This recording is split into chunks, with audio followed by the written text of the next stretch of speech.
अस्सलाम वालेकुम नाज़रीन, मैं हूं मोहम्मद शाहज़ेब अली और आज मैं आप लोगों के लिए लेके आया हूं बहुत ही मज़ेदार और बहुत ही आसान घर में वेजिटेबल स्नैक्स बनाने की रेसिपी। ये स्नैक्स बनाना बहुत ही आसान है और ये खाने में भी बहुत मज़ेदार है। तो चलिए देखते हैं ये मज़ेदार से स्नैक्स किस तरह बनाते हैं। इसे बनाने के लिए हमें किन चीज़ों की ज़रूरत है और इसको बनाने के क्या स्टेप्स हैं। तो शुरू करते हैं आज की मज़ेदार सी ये स्नैक्स बनाने की वीडियो। बिस्मिल्लाहिर्रहमानिर्रहीम। इसको बनाने के लिए सबसे पहले तो हम लोगों ने डो तैयार करनी है, जिसके लिए हमने तकरीबन 1 किलो मैदा लिया है। अब इस मैदे के अंदर सबसे पहले तो हमने ऑयल शामिल कर देना है। ऑयल डालने से इसकी जो आउटर कवरिंग होगी वो बहुत ही क्रिस्पी बनेगी, जिससे ये और भी मज़ेदार हो जाएंगे। अब जितना हमने मैदा लिया है उसके हिसाब से ही हम इसके अंदर ऑयल शामिल करेंगे। साथ ही इसके अंदर हमने 1.5 चम्मच के करीब नमक डाल देना है। ये दोनों चीज़ें डालने के बाद अच्छे तरीके से अब हमने इनको मैदे में मिक्स करना है और इस बात का ध्यान रखना है कि इसके अंदर जितनी भी गुठलियाँ हैं वो सारी ख़त्म हो जाएं। तकरीबन 1 मिनट अच्छे तरीके से हम लोगों ने इसकी मिक्सिंग करनी है और इसके अंदर से गुठलियों को ख़त्म करना है।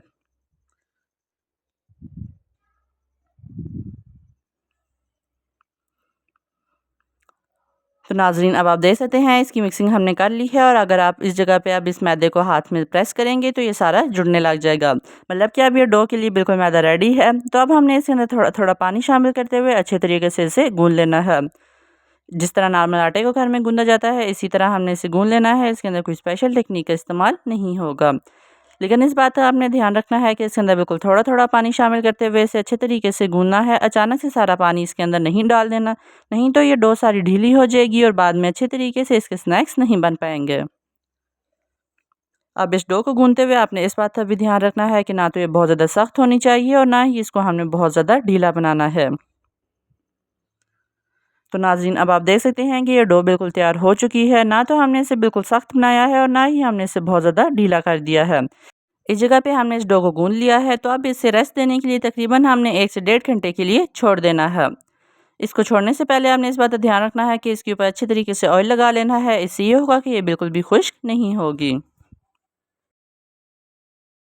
डो तैयार करने के बाद अब हमने फिलिंग तैयार करनी है, जिसके लिए सबसे पहले तो एक कढ़ाई के अंदर हमने ज़्यादा सारा ऑयल डालना है और इसको अच्छे से गर्म कर लेना है। ऑयल जब गर्म हो जाए तो इसके अंदर 3 दरमियाने साइज़ के प्याज, जिसको बिल्कुल हमने बारीक काट लिया है, इसके अंदर डालने हैं और अच्छे तरीके से इनको हमने फ्राई करना है। अब इन प्याज़ों को हमने तब तक ऑयल में फ्राई करना है जब तक इनका कलर चेंज होकर वाइट नहीं होना शुरू हो जाता। इस जगह पे इनको बहुत ज़्यादा पकाने की ज़रूरत नहीं है कि इसको आप लोग इतना ही पका दें कि इसका कलर चेंज होकर गोल्डन ब्राउन होना शुरू हो जाए। इस जगह पे आपने इस बात का ध्यान रखना है कि सिर्फ इसका कलर हमने वाइट करना है, इसकी बहुत ज़्यादा पकाई नहीं करनी। अब इसका कलर यहाँ पे वाइट हो चुका है। जब इस तरह की कंडीशन में आ जाए तो फिर हमने इसके अंदर बारीक कटी हुई सब्ज़ मिर्ची शामिल कर देनी है। इसके अंदर इस जगह पे हमने तकरीबन 3 से 4 सब्ज़ मिर्ची डाली हैं। अब इनकी भी हमने इस जगह पे थोड़ी सी पकाई कर देनी है। तकरीबन आधे मिनट के लिए मुसलसल चमचा चलाते हुए हम इसी पकाई करेंगे और ये रेडी हो जाएंगी। अब हम इसके अंदर 1 चम्मच लहसुन अदरक का पेस्ट डालेंगे और इसकी भी अच्छे से पकाई कर देंगे। लहसुन अदरक का पेस्ट ज़्यादातर चीज़ों में आप इस्तेमाल किया करें, ये सेहत के लिए बहुत अच्छा होता है और इससे दिल की बीमारियां भी बहुत कम होती हैं। अब हमने इसकी पकाई करनी है ताकि इसके कच्चेपन का जायका इसके अंदर से ख़त्म हो जाए। तकरीबन आधे मिनट के अंदर ही इसके कच्चेपन का जायका ख़त्म हो जाएगा, क्योंकि इस जगह पे फ्लेम को हमने हाई रखा हुआ है। साथ ही अब हमने इसके अंदर चिकन शामिल करना है। चिकन को हमने सादा नहीं शामिल करना है। इस जगह पे हमने बॉयल बोनलेस चिकन लिया है, जिसको बिल्कुल बारीक रेशे हमने कर लिए हैं। चिकन को बॉयल करते हुए हमने इसके अंदर थोड़ा सा नमक शामिल कर लिया था। इस वजह से आपने इस बात का ध्यान रखना है कि बाद में जब डिश के अंदर आपने नमक डालना है तो इसके अंदर थोड़ा कम ही डालना है। अब फुल हाई फ्लेम पे ही हमने अच्छे तरीके से इसकी मिक्सिंग ऑयल के अंदर करते हुए इसकी पकाई करनी है। इससे इसके टेक्सचर में चेंजिंग आएगी और ये और भी मज़ेदार हो जाएगा। बहुत ज़्यादा इसी पकाई की ज़रूरत नहीं पड़ेगी, क्योंकि हमने इसे पहले से ही बॉयल कर लिया है। तो सिर्फ ऑयल में हम लोग इसको मिक्स करेंगे। इसके बाद अब हमने इसके अंदर बिल्कुल बारीक कटी हुई गाजर शामिल की है। गाजर का साइज़ बहुत ज़्यादा बड़ा नहीं होना चाहिए और ना ही बहुत ज़्यादा छोटा होना चाहिए। अब इस जगह पे हमने इसकी भी अच्छे से तरीके से मिक्सिंग कर लेनी है। गाजर को हमने सबसे पहले सब्जियों में शामिल करना है, क्योंकि इस जगह पे थोड़ी सख्त होती है, तो ताकि ये नरम हो जाए। हमने इसके तकरीबन लो फ्लेम पर अच्छे तरीके से मिक्सिंग करते हुए पकाई करनी है, ताकि ये नरम भी हो जाए और बहुत ज़्यादा इन चीज़ों की पकाई भी ना हो। तकरीबन 2 से 3 मिनट की हमने इसी पकाई की है और ये बिल्कुल नरम हो चुकी है। इसके बाद अब हमने इसके अंदर बंद गोभी शामिल करनी है। बंद गोभी थोड़ी नॉर्मल से ज़्यादा ही शामिल करनी है, क्योंकि जब इसके अंदर से पानी ख़त्म होता है तो ये बिल्कुल इकट्ठी हो जाती है। इस जगह पे हमने इसके अंदर ज़्यादा सारी बंद गोभी शामिल की है। अब फुल हाई फ्लेम पे ही हम इसकी मिक्सिंग करते हुए इसकी पकाई कर लेंगे।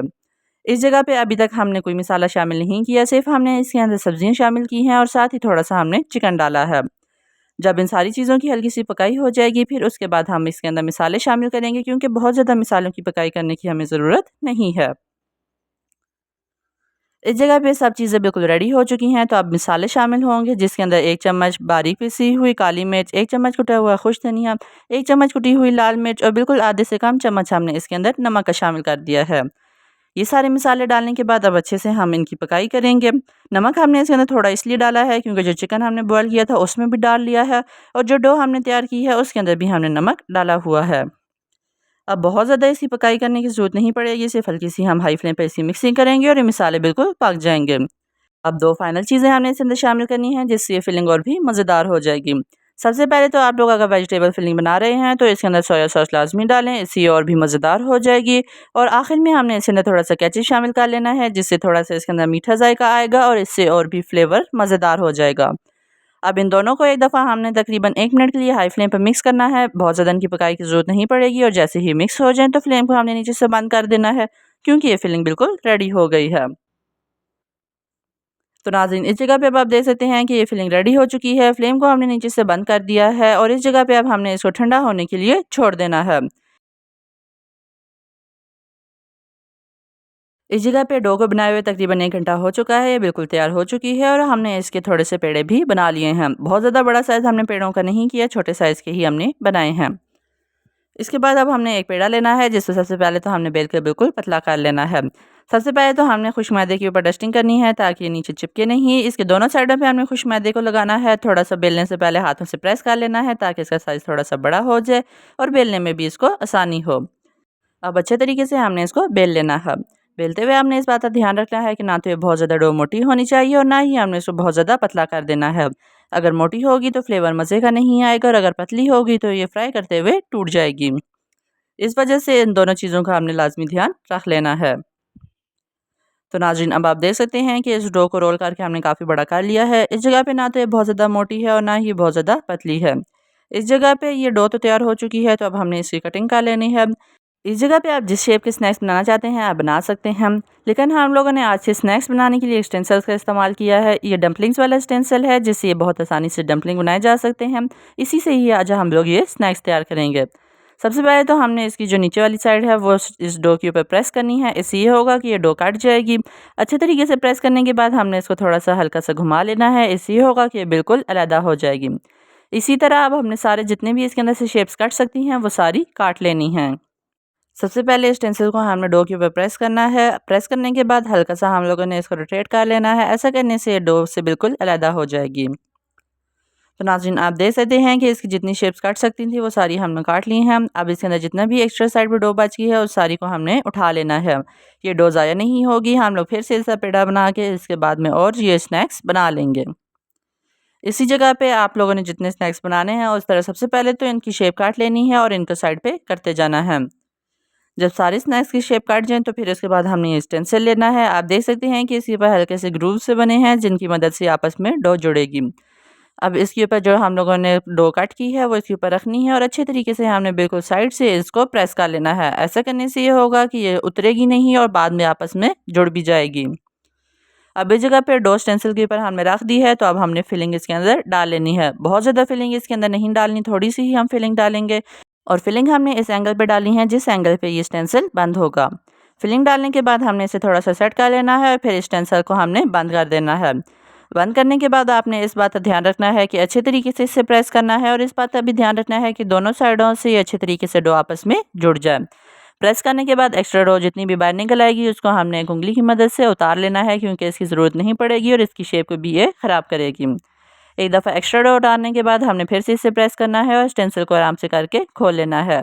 और इसी के साथ आप देख सकते हैं कि ये स्नैक बिल्कुल रेडी हो चुका है और ये अच्छे तरीके से तैयार हो गया है। इसी तरह एक एक करके सारी डो के और फिलिंग के हमने स्नैक्स बना लेने हैं। जितनी हमारी डो थी और फिलिंग थी हमारे पास उसके हमने कुछ स्नैक्स तैयार कर लिए हैं। इस तरह आप किसी शेप के भी बना सकते हैं, इसके अंदर कोई मसला नहीं है। इसको अब आप फ्रीज़ करके भी रख सकते हैं, या आपके 2 से 3 महीने बगैर ख़राब हुए इस्तेमाल हो जाएंगे।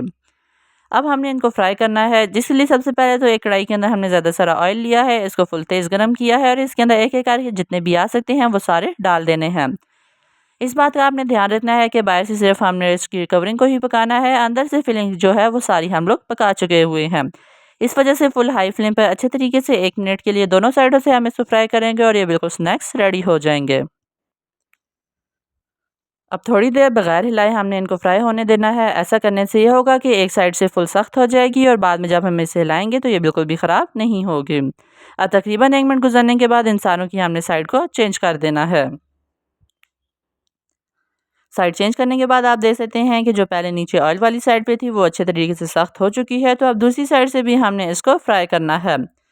अब फ्राई करते हुए आपने इस बात का ध्यान रखना है कि बहुत ज़्यादा इसका कलर को डार्क नहीं करना। दोनों साइडों से हमने इसका लाइट ब्राउन ही कलर करना है। इससे ये होगा कि बेहतरीन से इसका टेक्सचर भी आएगा और इसके अंदर जले का जायका भी नहीं आएगा।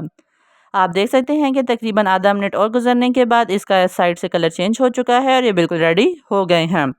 इसी तरह दोनों साइडों से जब आपकी अपनी मर्ज़ी का कलर आ जाए या फिर जितना इसका होना चाहिए वो आ जाए तो आपने फ्लेम को नीचे से बिल्कुल लो कर लेना है और एक-एक करके इन सारों को ऑयल से निकाल लेना है। तो नाज़रीन इस जगह पे अब आप देख सकते हैं कि दोनों साइडों से अच्छे तरीके से इनका कलर आ चुका है और ये बिल्कुल रेडी हो गए हैं। तो अब हमने इनको ऑयल से निकाल लेना है इससे पहले कि इनका कलर डार्क हो और इसमें जले हुए का जायका आ जाए। ऑयल से निकालने के बाद इन्हें किसी ऐसी जगह पे रखना है जहाँ पे इनके अंदर एक्स्ट्रा ऑयल सारा निकल जाए। तो नाज़रीन इसी के साथ अब आप देख सकते हैं कि सारे स्नैक्स हमने रेडी कर लिए हैं। ये कितने अच्छी तरीके से तैयार हुए हैं और इनकी कितनी अच्छी शेप आई है। तो इसी के साथ आज की हमारी यहीं पे ये स्नैक्स की रेसिपी यहीं पे मुकम्मल होती है। उम्मीद करता हूँ कि आपको पसंद आए। अगर आपको पसंद आए तो आप इसको लाइक, शेयर और सब्सक्राइब करें और नीचे कमेंट बॉक्स में बताएं कि रेसिपी आप लोगों को किस तरह की लगी। तो मिलते हैं आपसे अगली एक मज़ेदार सी वीडियो में। तब तक के लिए अल्लाह हाफिज़।